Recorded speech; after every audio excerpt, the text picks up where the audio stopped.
no creo que sea algo de Dios lo que me dices, ¿no? Entonces, la figura fue un poco esa, ¿ya? Y acá la idea era en realidad poder mostrar el diseño a la iglesia, porque si no tenemos claridad en algo como eso, que es algo muy importante, bueno, el enemigo y digamos, aquellos que no están cercanos a Dios, básicamente se tomaron los gobiernos, se tomaron las esferas del poder y desde ahí comenzaron a tiranizar a los pueblos, comenzaron a meter presos pastores, comenzaron a promover leyes que destruyan la iglesia, la familia, comenzaron a esparcir el marxismo, el cual es obviamente muy ateo, ni siquiera, sí, digamos ateo, ¿no? Pese que ya viendo bien a profundidad nos damos cuenta que ni siquiera es ateo, es satánico. Y obviamente la iglesia no tenía una respuesta para esto. Y sí está en la Biblia la respuesta. Y la idea es que nosotros como iglesia también tenemos que mostrar una luz al mundo que está en tinieblas y que hay una respuesta de Dios para el diseño de las esferas políticas que trae bendición, como todos los diseños de Dios traen bendición a la vida del hombre, ¿no? Así que bueno, engancho ya directamente, vamos arrancando. Si me pudieras ayudar, bueno, ahí está la primera, como que el título, ¿no? El diseño de Dios para gobernar las naciones. Si pudieras mover la siguiente, Jorgito, por favor. Gracias. Y bueno, dice, entonces dijo Dios, hagamos al hombre a nuestra imagen, conforme a nuestra semejanza, y señoree sobre los peces del mar, en las aves del cielo, en las bestias, en toda la tierra, y en todo animal que se arrastra sobre la tierra. Ahí la cita es Génesis 1:26, y ese término señoree justamente ya hace referencia al mandato cultural que Dios le da al hombre, que es, en pocas palabras, quiero que gobiernes sobre mi creación. Te enseñorees de la creación, no gobiernes. Ya, vamos a la siguiente, por favor. Si pudieran cerrar sus micrófonos, por favor. No sé si alguien me puede ayudar con los micrófonos para silenciar. Jorge, puedes silenciar desde tu compu. Ah, excelente.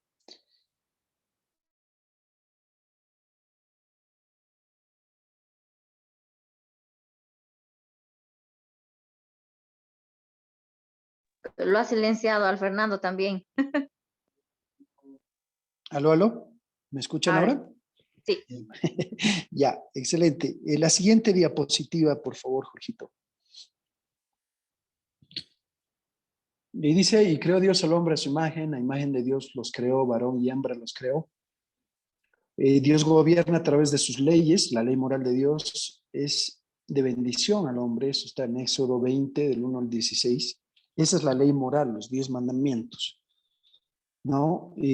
Los cuales obviamente hasta el día de hoy están plenamente vigentes. Tenemos que entender que con la venida de Jesús, la esfera, si tú quieres, simplemente sacerdotal, es la que hoy no está vigente, porque ya no tenemos que derramar sangres de cordero ni demás, porque ya el cordero fue inmolado, Jesús se entregó en la cruz del Calvario por nuestros pecados. Sin embargo, la ley moral de Dios está plenamente vigente, Jesús lo ratifica, Él no ha venido a abrogar la ley, sino a cumplirla, es decir, los 10 mandamientos, que Él obviamente los resumen en amar a Dios sobre todas las cosas, que son los primeros 5, y en amar a tu prójimo como a ti mismo, que son los siguientes 5 mandamientos. ¿Ya? Entonces, ¿cuál es el mandato cultural dado por Dios al hombre? Si pudiéramos avanzar la siguiente diapositiva, Jorgito, por favor. Y los bendijo Dios y les dijo, fructificaos, multiplicaos, llenad la tierra y sojuzgadla, señoread en los peces del mar, en las aves del cielo y en todas las bestias que se mueven sobre la tierra. Ya, entonces, ahí Dios le está dando este mandato al hombre, un mandato cultural. Primero, fructificaos, ya es algo muy importante, quiere decir, da fruto. El primer mandamiento que Dios le da al hombre es el que sea fructífero, el que sea productivo. el que trabaje, ¿no? Porque nadie puede cosechar algo que no ha sembrado. Entonces, su primer mandato es ser fructífero, ser productivo. El segundo, multiplicaos, tiene que ver con la reproducción. Ya, llenad la tierra y sojuzgadla, que ya tiene que ver con someter la tierra al mandato del hombre. Señoread sobre toda la creación, en pocas palabras, gobernad. Ya, eso tiene que ver con la palabra mayordomía. Es una mayordomía conservadora y desarrolladora, es decir, el hombre tiene la responsabilidad de crear, de cuidar la creación de Dios, pero también de hacer avanzar la ciencia, el conocimiento, descubrir muchas leyes físicas, matemáticas y una serie de cosas que Dios ha creado para que la tierra y bueno, toda su creación funcione de manera óptima, adecuada. Al hombre le toca simplemente entender estas leyes y respetarlas y bueno, traer progreso, desarrollo a la tierra. Prácticamente ese es el mandato que Dios le da. Ya, la siguiente diapositiva, Jorgito, por favor. Bueno, ahí tenemos este gráfico donde tenemos ahí al Dios creador, además legislador, preservador y sustentador de todo lo creado. Y a través de un pacto que está en Deuteronomio 28, la autoridad, el gobierno sobre la tierra se lo delega al individuo, al hombre en este caso, ¿no? Bajo un pacto en el cual el hombre tiene libre albedrío y una responsabilidad delante de Dios. Y vemos que también Dios tiene su parte en todo esto, ¿ya? Ahí está la cita de Isaías 33:22 y podemos avanzar en la siguiente diapositiva, Jorgito. Dice, porque Jehová es nuestro juez, Jehová es nuestro legislador, Jehová es nuestro rey, él mismo nos salvará. Entonces acá vemos un Dios que juzga, un Dios que legisla, es decir, que tiene leyes para un orden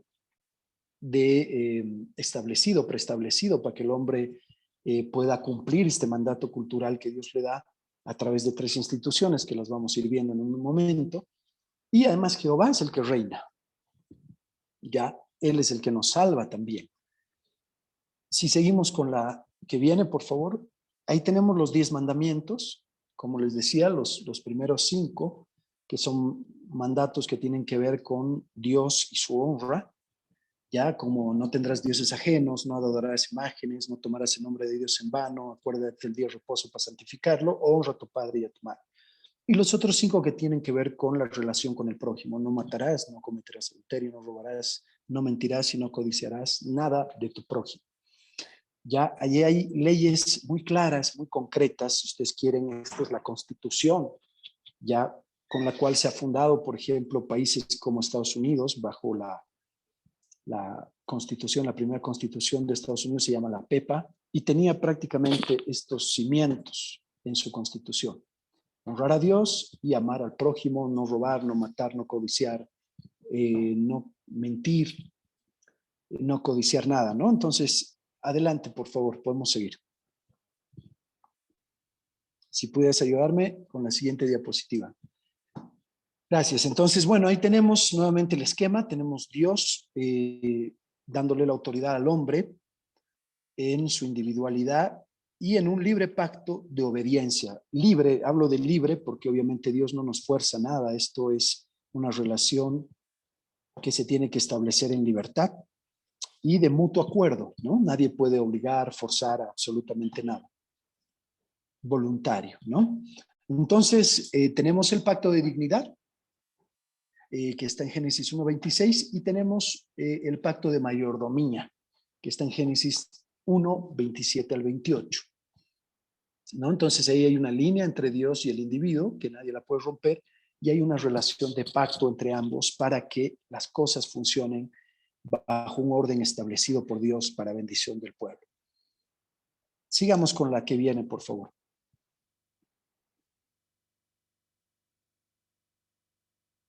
Bueno, y dice, porque tú me formaste mis entrañas, tú me hiciste en el vientre de mi madre, te alabaré porque formidables y maravillosas son tus obras, estoy maravillado y mi alma lo sabe muy bien. No fue encubierto de ti mi cuerpo, bien que en lo oculto fui formado y entretejido en lo más profundo de la tierra, ¿no? Acá tienes un reconocimiento de David que Dios es el creador del hombre, que el hombre no desciende del mono, no es fruto de la casualidad, del Big Bang, del choque, digamos, entre dos átomos que después explotaron. Y toda esa teoría que el hombre ha creado para negar la existencia de Dios, ¿no? En realidad vos necesitas tener más fe para creer en eso que creer en que Dios nos ha creado, porque, bueno, hay muchas inconsistencias en esa su teoría, ese famoso eslabón perdido que nunca lo van a encontrar porque en realidad nunca existió, que es, ¿no? Ya la etapa en la que pasa del mono al hombre, etcétera, ¿no? Eh, Seguimos. La siguiente diapositiva, Jorgito, por favor. Mi embrión vieron tus ojos y en tu libro estaban escritas todas aquellas cosas que fueron luego formadas, sin faltar una de ellas. Cuán preciosos me son, oh Dios, tus pensamientos, cuán grande la suma de ellos. Si los enumero, se multiplicarán más que la arena. Despierto y aún estoy contigo. ¿Ya? Entonces, en este libro del que habla están escritas todas las cosas y por supuesto que también está descrito el diseño que Dios tiene para la gobernanza de una nación, para que funcione de una manera correcta. Es como un manual, ¿no? Pues como cuando te venden la tele, bueno, te dan un manual de usuario, vos tienes que leer el manual para que no eches a perder, digamos, ese aparato que te han vendido, ¿no? De igual forma, Dios en su palabra nos da una descripción de cuál es el diseño para que las naciones funcionen de manera correcta y no caigamos en la degeneración en la que ahora estamos viviendo, ¿ya? Pero como la iglesia encargada de manifestar estas verdades, al no conocerlas, bueno, sencillamente lo que se genera es un caos, un desorden, y que nos toca a nosotros como hijos de Dios poder mostrar el camino hacia la restauración. Bueno, después dice el mandato de Jehová Dios al hombre diciendo, de todo árbol del huerto podrás comer, más del árbol de la ciencia del bien y del mal no comerás, porque el día que de él comieres ciertamente morirás. Y acá hay una descripción de la responsabilidad que ya Dios le da al hombre, le entrega prácticamente como administrador toda su creación. Y solo había un mandato en ese instante, era el que no desobedezca, ¿no? Que no vaya a comer de lo que no le era lícito, sencillamente eso era lo único que tenía que hacer. Sin embargo, bueno, conocemos el relato, conocemos la historia. Entonces, continuamos. La siguiente, por favor, Jorgito.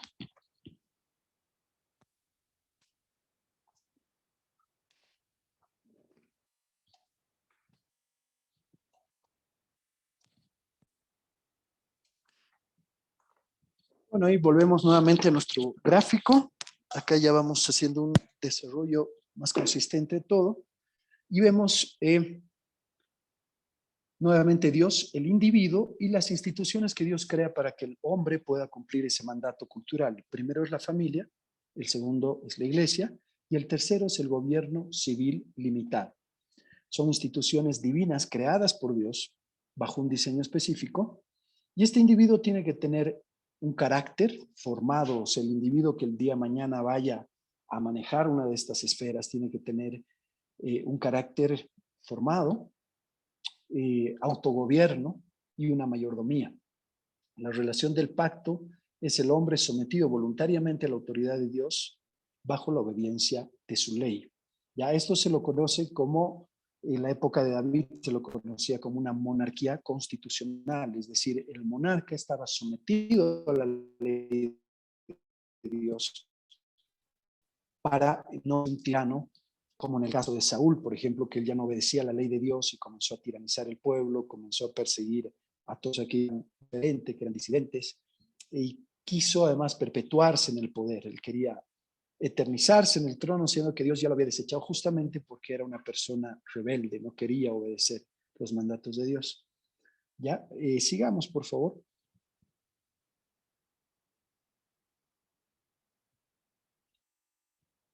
Bueno, autogobierno es uno de los requisitos, es enseñorearse de nosotros mismos. Ya hay un ejemplo, los requisitos de los obispos, ¿no? Palabra fiel, si algún anhela obispado, buena obra desea, pero es necesario que el obispo sea irreprensible, sobrio, prudente, marido de una sola mujer, decoroso, hospedador, apto para enseñar, no dado al vino, no pendenciero, no codicioso de ganancias deshonestas, sino amable, apacible, no avaro. Ya, si podemos seguir, por favor.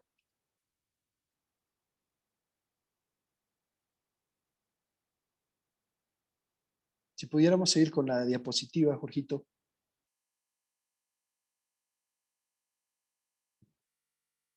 ¿Esta o la siguiente, Fer? Ese ¿La está siguiente? bien, ese está bien. ¿No? Entonces dice, pues el que no sabe gobernar su propia casa, ¿cómo cuidará de la iglesia de Dios? No un neófito que que no viva envaneciéndose, que no caiga en la condenación del diablo. También es necesario que tenga un buen testimonio para que no caiga en descrédito y en lazo del enemigo, ¿no? Sigamos, por favor.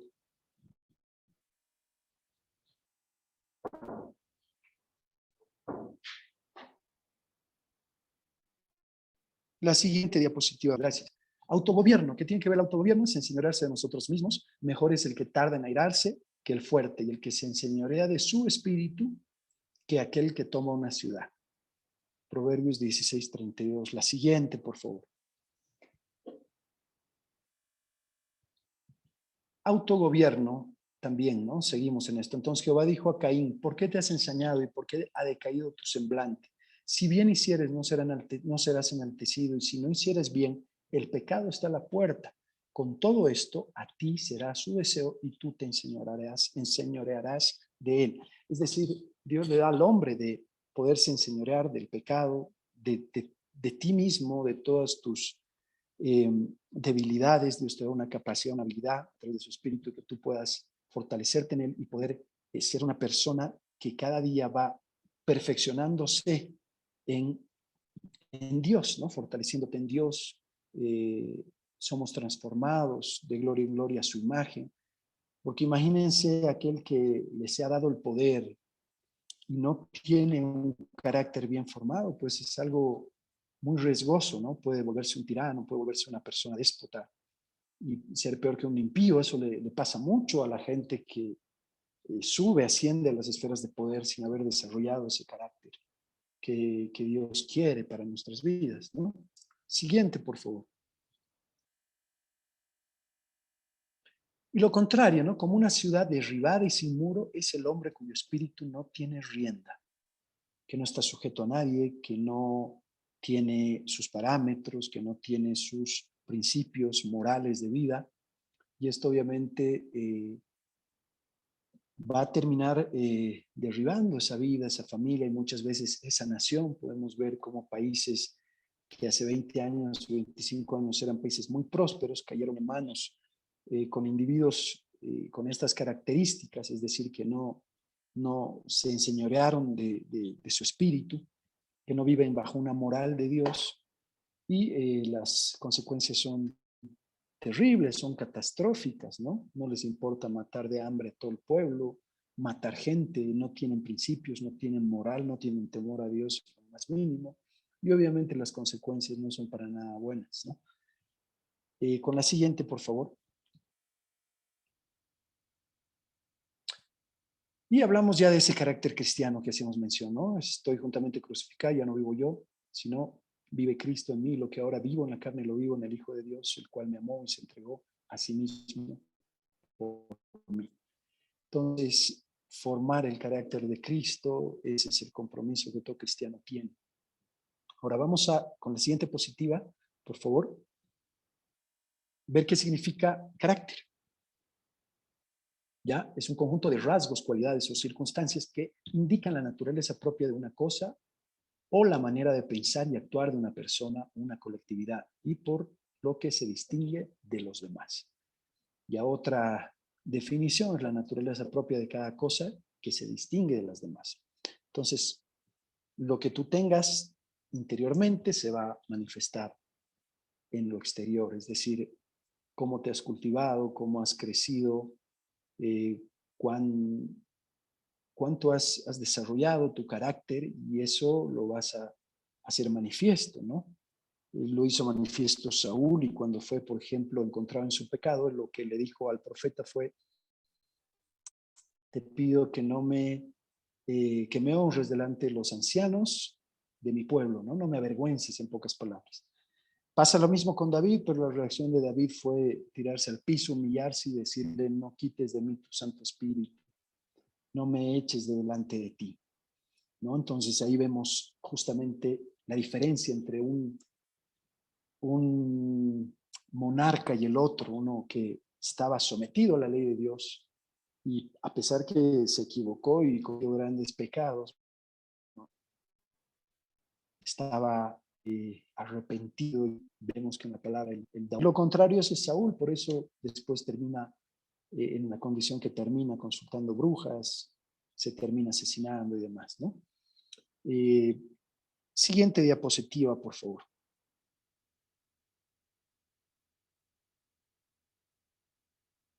Mayordomía. La mayordomía es un estilo de vida. Es el estilo de vida de una persona que reconoce y acepta el señorío de Dios y trabaja en sociedad con Dios, actuando como su agente en la administración de los negocios en la tierra. Ese es el concepto de mayordomía. La siguiente, por favor. Vemos nuevamente este grafiquito que ya lo habíamos visto, entonces ya lo entendemos con más claridad. Dios, un individuo bajo estas características, que tiene un carácter cristiano, un autogobierno, una mayordomía, y que se desarrolla en las tres instituciones creadas por Dios, la familia, la iglesia y el gobierno civil. Limitado. Dios creó estas instituciones para que el hombre pueda cumplir con su mandato cultural. La siguiente, por favor, Jorgito. Ya entonces acá vamos a hacer un desarrollo un poquito de estas instituciones. Habíamos visto la familia y hay unas citas bíblicas que las vamos a abordar. Ahí está la iglesia y después vamos a ver algunas citas del gobierno civil también. Ya, entonces sigamos con las citas, por favor. Y ahí tenemos justamente la concepción bíblica de una sociedad. Dios, el individuo, operando en las tres instituciones creadas por Dios para que él pueda cumplir su mandato cultural. Tenemos una autoridad y muchas jurisdicciones, es decir, se les entrega una autoridad delegada a un padre de familia, por ejemplo, a un pastor o a un gobernante.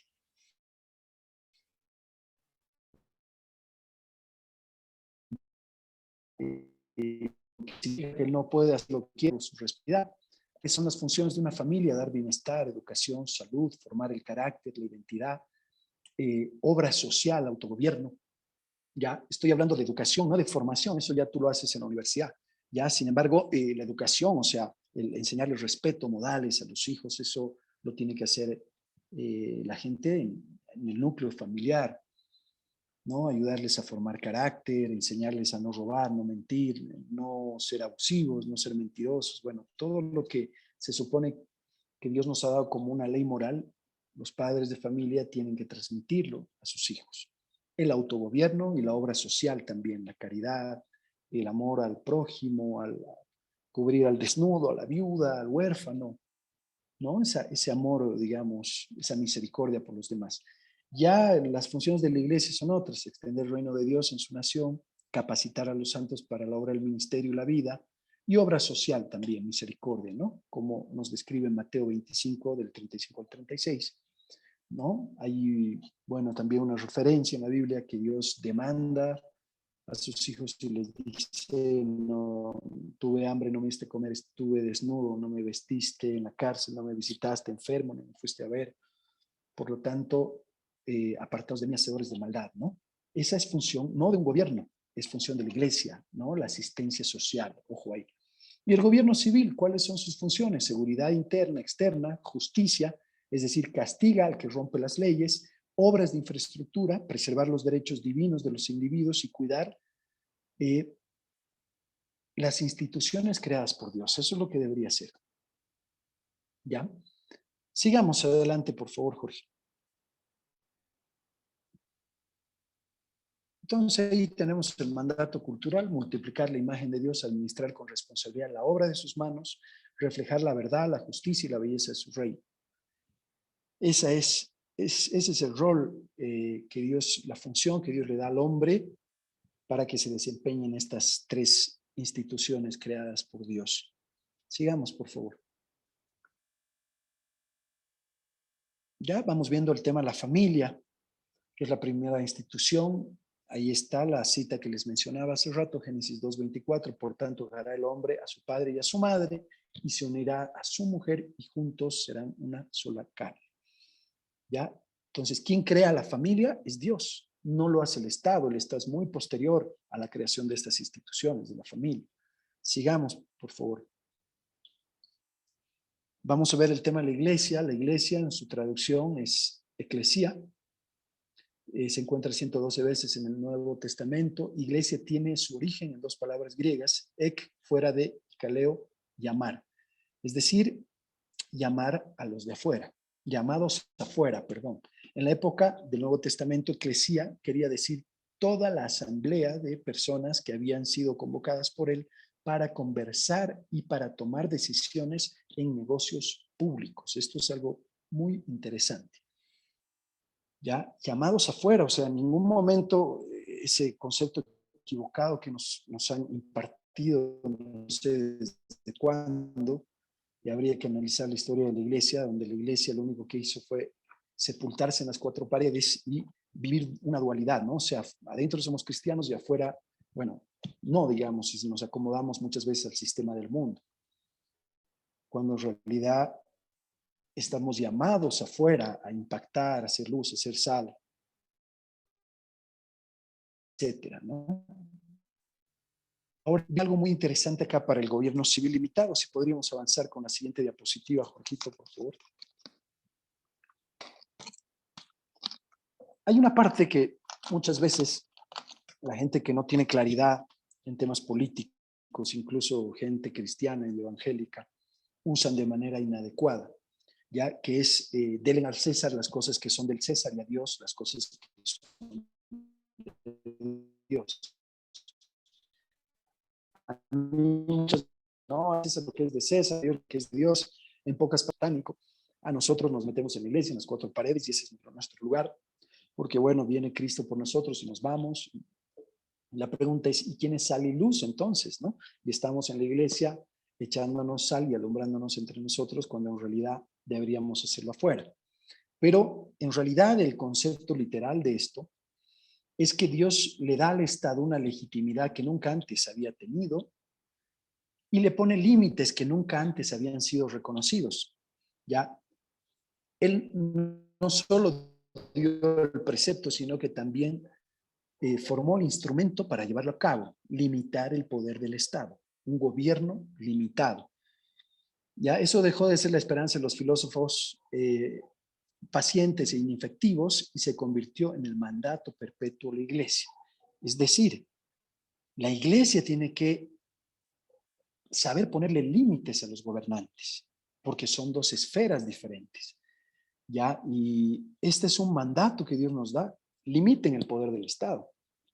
Sabemos y entendemos que, bueno, vino la caída del hombre, ya, pero en Mateo, nuevamente, en el capítulo último de Mateo, la gran comisión, Dios nos vuelve a dar el mandato cultural, esta vez lo hace a la iglesia, y hay una frase que es muy importante que dice, discipulad las naciones, enseñándoles que guarden todo lo que yo les he mandado, ¿no? Que se bauticen, bueno, que yo estaré con ustedes hasta el fin del mundo, estoy parafraseando ahorita, no tengo la cita textual. Sin embargo, hoy nos están llamando a discipular la nación. ¿Y eso cómo se lo hace? Desde la esfera de gobierno, ¿no? Porque la cobertura que tiene un presidente es mucho mayor a un pastor puede llegar, en el mejor de los casos, te lo ves a 30, 40, 50 mil personas. Sin embargo, un presidente, bueno, da un mensaje a la nación y llega a los 10, 11, 12 millones de bolivianos. Así que esa es la esfera apropiada para que pueda ser discipulada la nación. Y acá vamos viendo cuáles son los derechos del individuo dados por Dios desde que nace. El primero es el derecho a la vida, no abortar, no el amor y la preservación de la vida. El otro derecho es la libertad, no anarquía y tampoco tiranía. ¿Ya? Anarquía es un sistema de caos donde no existen leyes, gobierno, autoridad y todo el mundo hace lo que mejor le parece, ¿no? Y tiranía es lo contrario, donde existe prácticamente un gobierno déspota que termina esclavizando, llevando por el camino de servidumbre a toda una nación y tampoco esa es la voluntad de Dios. Dios está en contra de las tiranías, por supuesto. Y el otro derecho es el derecho a la propiedad, tanto el capital interno como el externo. Por ejemplo, el niño siempre es celoso de sus cosas y no está mal. Esta es mi pelota, mi bicicleta.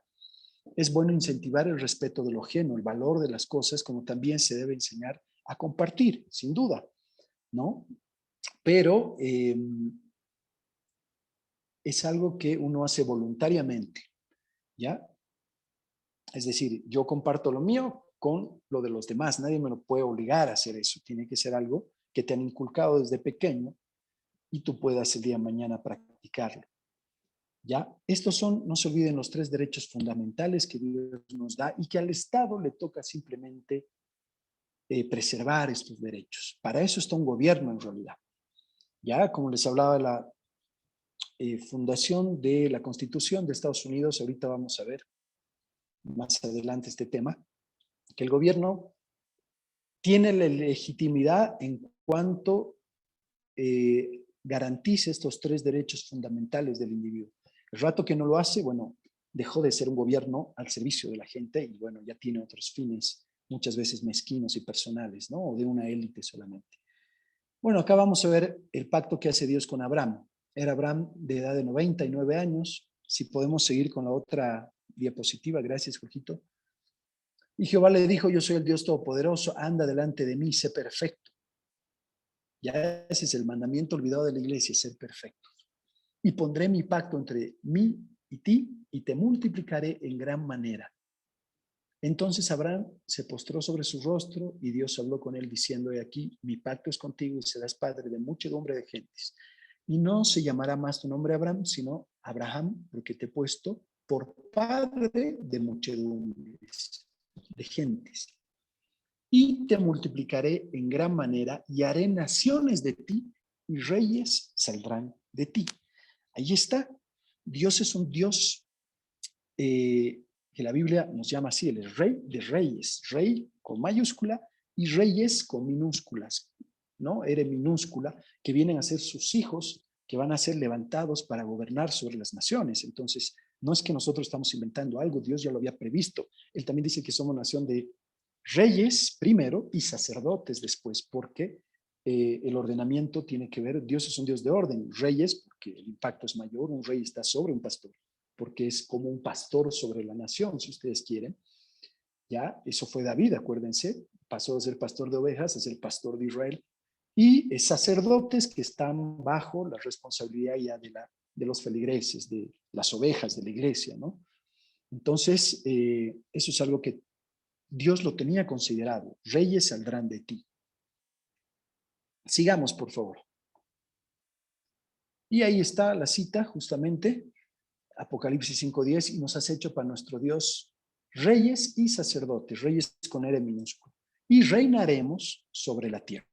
Ahí está, ¿no? Entonces no tenemos por qué tener ese espíritu escapista de que nos queremos ir cuanto antes, que venga, antes de que venga el anticristo, la gran tribulación, queremos ya irnos todos. Sin embargo, si todo el pueblo de Dios se va, ¿quién se va a quedar a ser sal y luz? Porque además tiene que ser establecido su reino, ¿no? Recuerden que hay una cita también que dice, siéntate a mi diestra hasta que ponga a tus enemigos por estrado de mis pies. Y Dios lo va a hacer a través de quién? A través de su iglesia. Sigamos, por favor.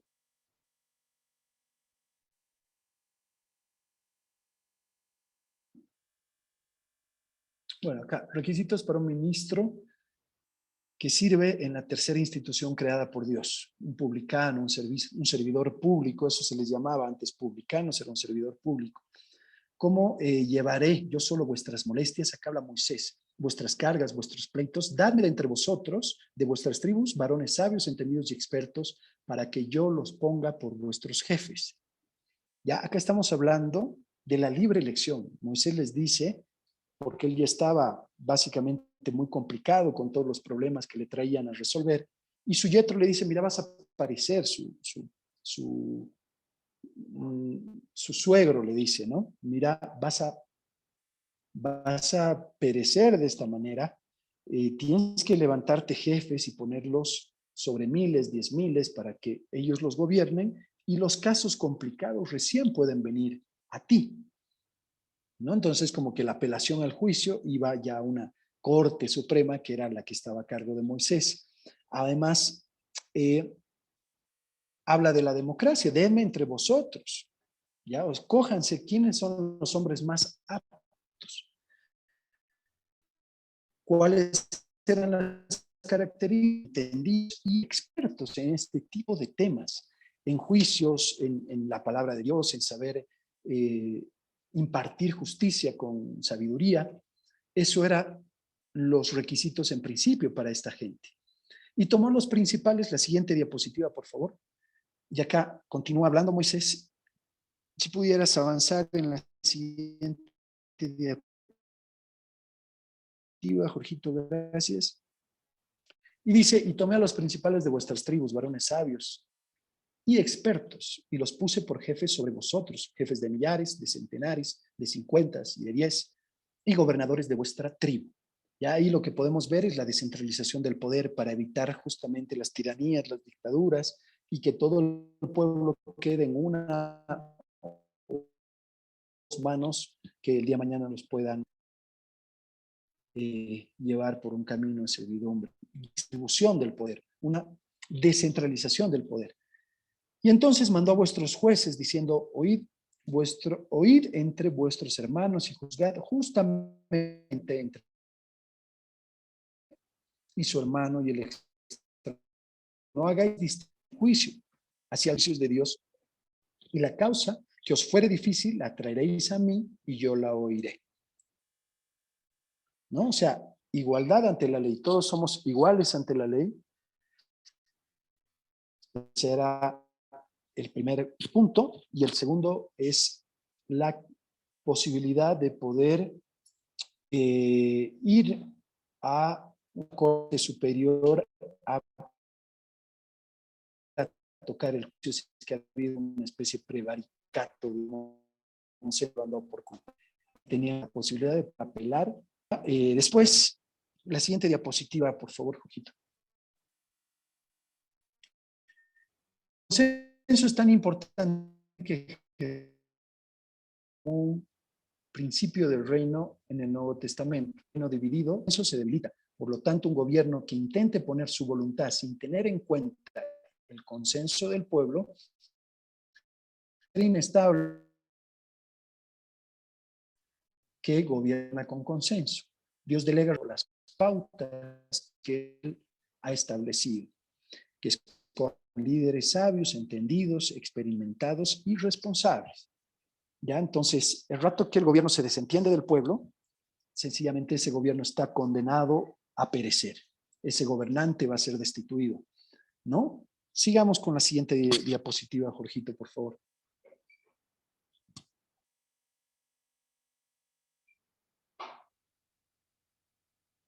Bueno, vemos, a ver, mandato de Dios, los publicanos, servidores públicos, no exijáis más de lo que esté ordenado.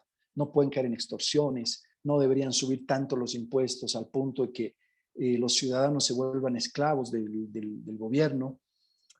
A las Fuerzas Armadas y la policía, no hagáis extorsión a nadie ni calumniéis y contentaos con vuestros salarios.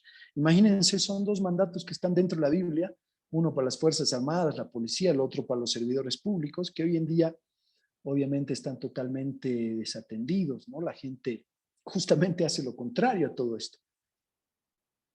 Sigamos, por favor, con la siguiente diapositiva, Jorgito.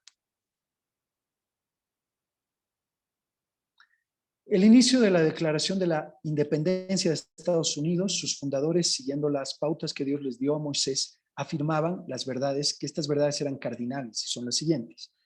Sostenemos,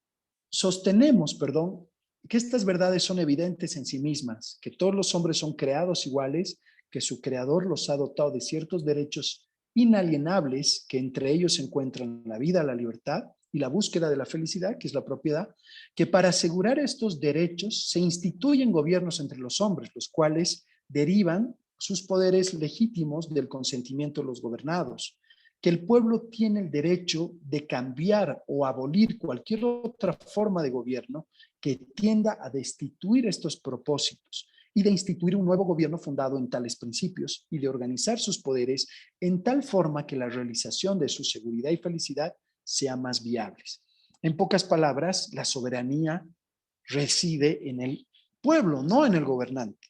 El gobernante que comienza a hacer cosas contrarias que perjudique al resguardo de estos tres derechos, era más que seguro que iba a ser destituido porque en el pueblo está la soberanía, reside la soberanía. Hoy en día hemos visto absolutamente lo contrario, ¿no? Los gobiernos gobiernan para sí, se han olvidado, como dice la Biblia, ¿no? Encima sojuzgan a los pueblos, se hacen llamar bienhechores, dice la Biblia en uno de los evangelios, ¿ya? Y nos insta a que seamos diferentes, más en medio de vosotros no será así, el que quiera ser mayor, sea el que sirve, dice Jesucristo, ¿no? Sigamos con la otra diapositiva, por favor. Ya estamos en lo último, ya vamos terminando. Los fundadores de Estados Unidos establecieron los fundamentos de esta nación basada en la ley divina. El 30 de abril de 1789, en la toma de la posesión como primer presidente, George Washington hace su juramento colocando su mano derecha sobre la Biblia y da su primer discurso presidencial delante del Congreso. Después de aquello dirige a pie al primer gobernador gobierno de la nación, el primer gabinete, a la reunión sagrada de la capilla en San Paulo, donde oraron y consagraron la nación a la santa protección de Dios. Si podemos, por favor, seguir con la diapositiva. Estados Unidos, al igual que Israel, llegarían a ser las naciones más bendecidas, prósperas, poderosas de toda la tierra. Desde el principio mismo, ellos lo predijeron así. Y lo que ellos predijeron se hizo realidad. Estados Unidos se elevó hasta las alturas que ninguna otra nación había conocido jamás. Todo esto como consecuencia de cumplir con el llamado para ser un canal de redención, un instrumento de los propósitos de Dios. En pocas palabras, ellos siguieron al pie de la letra el diseño de Dios para esas naciones y hoy en día esas naciones llegaron a ser las más prósperas. Sigamos con la siguiente diapositiva. Vamos a tocar unos temas importantes antes ya de ir finalizando. Acá es importante entender los sistemas de gobierno. Hay tres sistemas puros de gobierno, que uno es la monarquía, el otro es la aristocracia y el otro es la democracia. La monarquía es el gobierno de uno. Reside una sola persona, un rey. ¿Ya? La aristocracia es un sistema político, digamos así en conclusión, el gobierno de los mejores, y la democracia es el gobierno, el poder, la autoridad que reside sobre el pueblo, sobre la mayoría. Sin embargo, hay tres formas degeneradas de estos sistemas puros. Si pudiéramos seguir con la siguiente diapositiva, Jorgito. Y la monarquía degenera en una tiranía, una dictadura, forma de gobierno en la que el gobernante tiene el poder total, absoluto, ilimitado por las leyes, especialmente cuando las ha obtenido de manera ilícita, ha violentado la ley, ha cambiado las leyes, ha violado su constitución y se ha hecho del poder absoluto, es lo que pasa hoy en día en las naciones, ¿no? Entran los socialistas y lo primero que dicen, hay que hacer una constituyente. ¿Para qué quieren hacer una constituyente? No para preocuparse por los derechos de las personas, los derechos humanos, simplemente para acumular el poder, acaparar el poder en una sola mano. Eso es lo que han hecho, no solo en Bolivia, lo han hecho en varias de las naciones, ahora lo están haciendo también acá en Chile.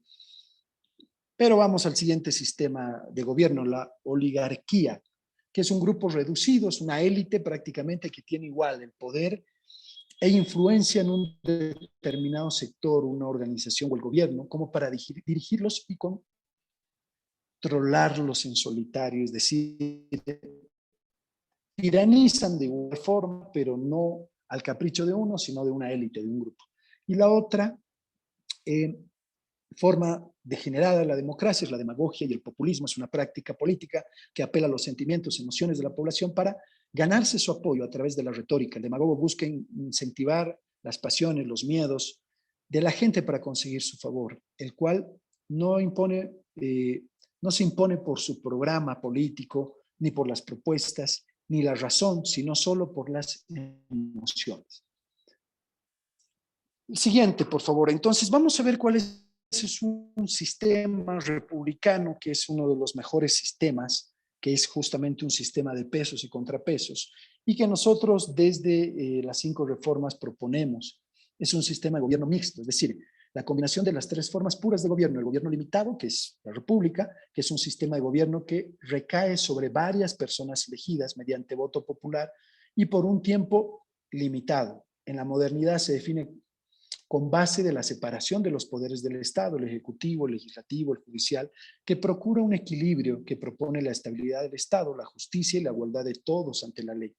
La monarquía está representada en el sistema presidencial, en la figura presidencial, la aristocracia representada en el sistema judicial, es decir, los más meritocráticos, gente realmente de primer nivel, y la democracia en el Congreso de la República, bajo un sistema de democracia limitada en el cual se garantizan los derechos individuales por encima del interés general, y estos están debidamente representados por diferentes sectores, ¿no? Entonces, en el Congreso tú puedes tener, no sé, un transportista, puedes tener un empresario, puedes tener a un pastor, dependiendo del liderazgo que tenga y el sector que lo haya propuesto, para que de manera democrática en ese Congreso se puedan establecer leyes o derogar algunas leyes que también son malas y perjudiciales para el resto.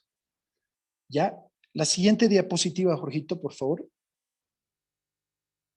Entonces, acá tenemos el sistema de economía. También hay 3 sistemas de economía: una economía de libre mercado, una economía mixta y una economía cerrada o reprimida. La economía libre, sistema basado en el libre desenvolvimiento de las fuerzas del mercado, es decir, la demanda, la oferta, a través de la información de un sistema de precios. Los agentes económicos ajustan su oferta y demanda y forman decisiones de producción, consumo, ahorro, inversión para optimizar sus recursos que son escasos. En cuanto a la economía mixta, es un sistema que presenta elementos del sector privado bajo regulaciones del sector público, el cual a través de los impuestos y subvenciones realiza una distribución de los ingresos.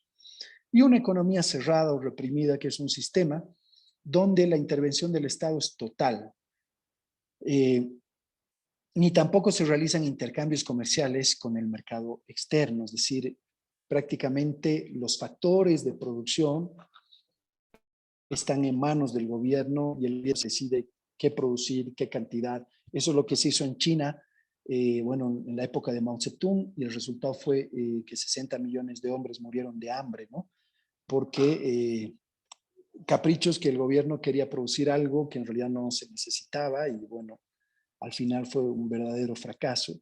Y por eso China después apostó más por una economía mixta, ¿no? El comunismo, donde se ha aplicado, no ha dado buenos resultados, siempre ha terminado en represión, muerte, gulag, no sé, pues hornos de cremación, etcétera, etcétera. ¿Ya? Entonces, la siguiente diapositiva, Jorgito. El liberalismo clásico propone un gobierno limitado en cuanto a sus funciones, poderes y recursos, es decir, 3 funciones propias que son justicia, seguridad y obras de infraestructura. En cuanto a lo económico, mercados libres, una economía abierta y bajo su natural funcionamiento, sin tantas regulaciones del Estado y con un bajo nivel de impuestos que permita capitalizar a la gente y prosperar y crecer sus empresas, generar más empleo y volverse más prósperos.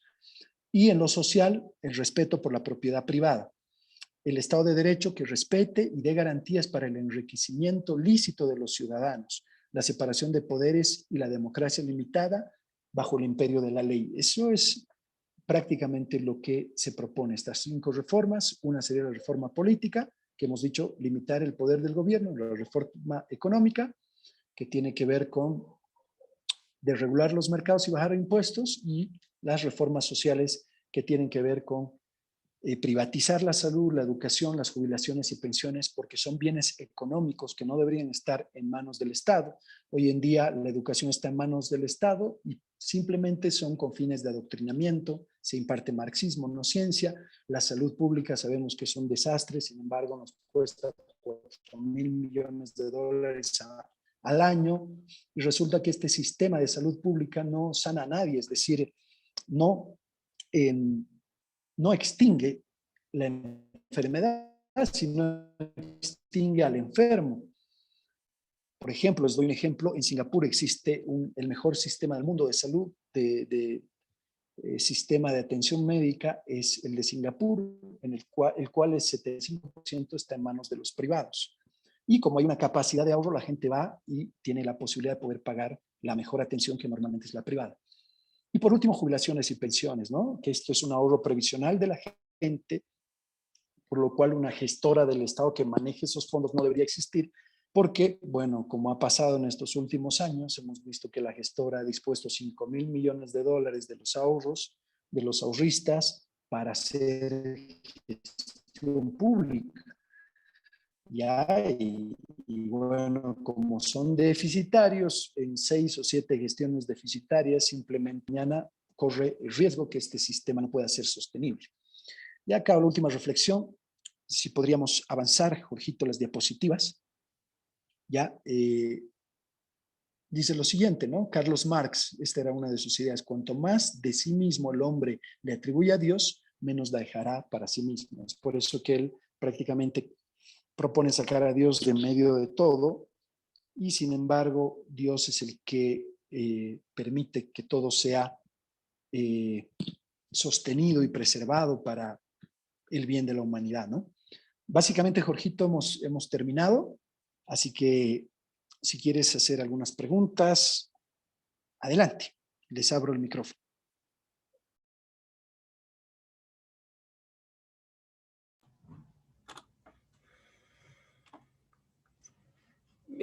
Gracias, Fernando. Muy interesante la charla. Creo que sí tenemos varias preguntas, ¿no? Seguramente pueden participar, por favor. Creo que hay varias cosas que se puede comentar, ¿no? O preguntar. Claro que sí, adelante. Quedo atento.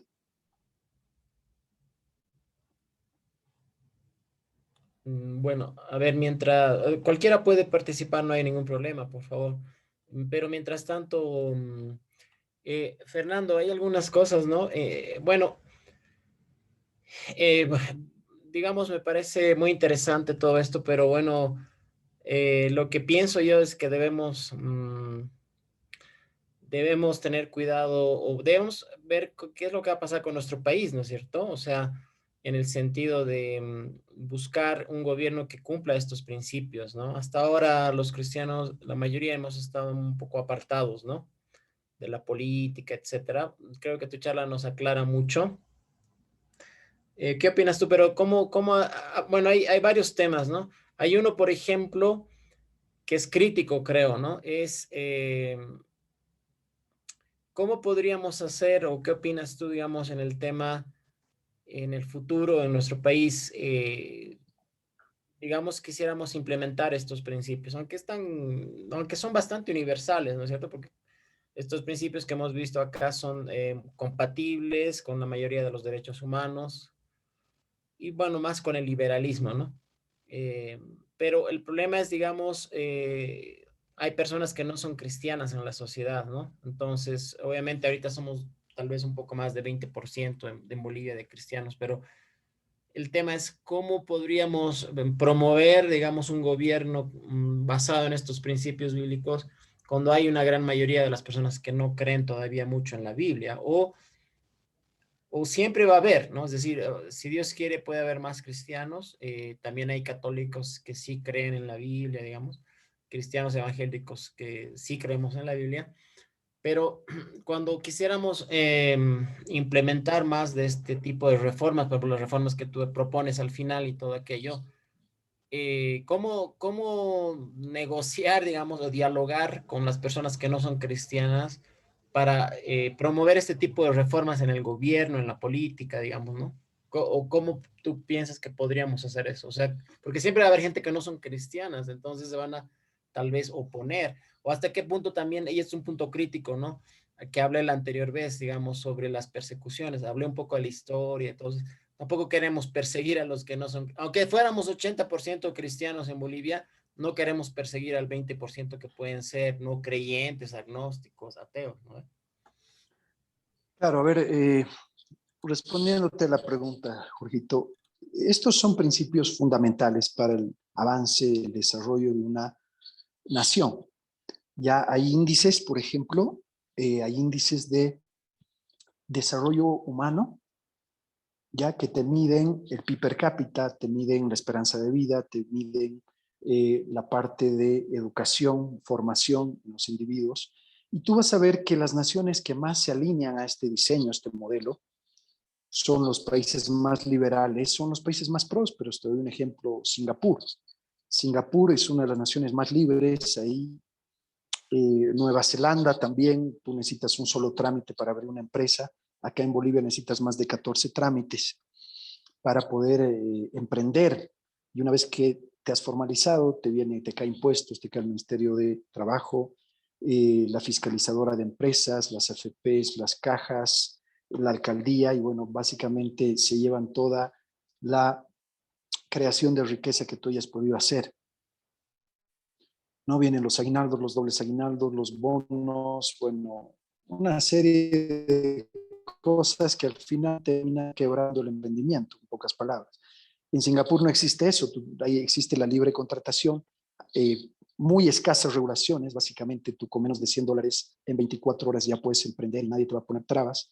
Y por eso es que esos países son los países más prósperos, tienen menores tasas de desempleo, menores índices de corrupción, además porque los gobiernos son pequeños y la corrupción es inherente al estatismo. Es decir, te doy un ejemplo, acá en Bolivia tienes 21 ministerios, ya más de 200 empresas estatales, el 95% de las empresas estatales son todas deficitarias, son máquinas de generar déficit.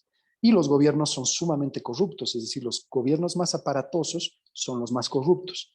Por ejemplo, en Singapur, Hong Kong, Suiza, Suecia, son gobiernos totalmente liberales, no son naciones cristianas, pero han aplicado este diseño y tú ves ya en los índices que son países de primer mundo, como te decía, tienen, por ejemplo, yo recuerdo una vez que Evo Morales dijo, vamos a hacer en 20 años una Suiza, el 2005 cuando entró. Pasaron 15 años y resulta que Suiza tiene un PIB per cápita de $80,000 y Bolivia uno apenas de 3,000 y un poco más de dólares.